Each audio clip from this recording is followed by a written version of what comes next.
दक्ष police news, पहिले खाकी मग बाकी।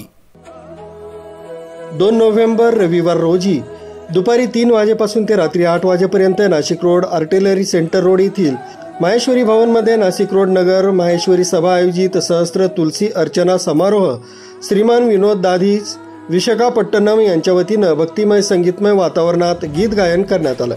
ज्याप्रमाणे समाज रोज तिरुपती बालाजी तसंच पंढरपूरच्या विठुरायाला तुळशीचं अर्पण केलं जातं त्यालाच तुळशी अर्चना असे म्हणतात। सदर तुळशी अर्चनासाठी माहेश्वरी समाजातील 108 जोड्यांना पूजेसाठी बसून सहभाग घेतला। त्याचबरोबर परिवारानेही समोर उभं राहून तुळशी अर्चनेमध्ये भगवंताला तुळशीपत्र वाहून या सोहळ्याचा आनंद घेतला।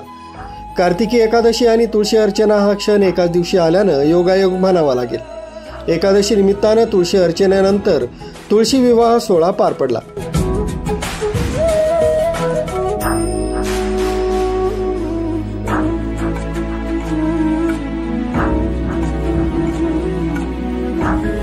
या संपूर्ण कार्यक्रमाचं आयोजन नाशिक रोड माहेश्वरी नगरसभा यांच्या वतीनं करण्यात आलं होतं।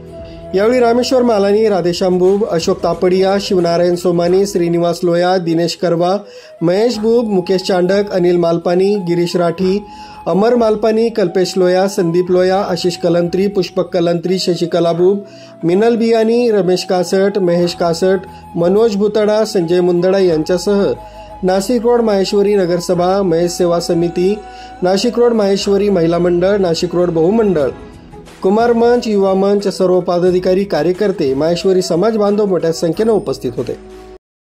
जय महेश। मी रामेश्वर शंकरलाल मालानी, नाशिक रोड नगरसभेचा अध्यक्ष।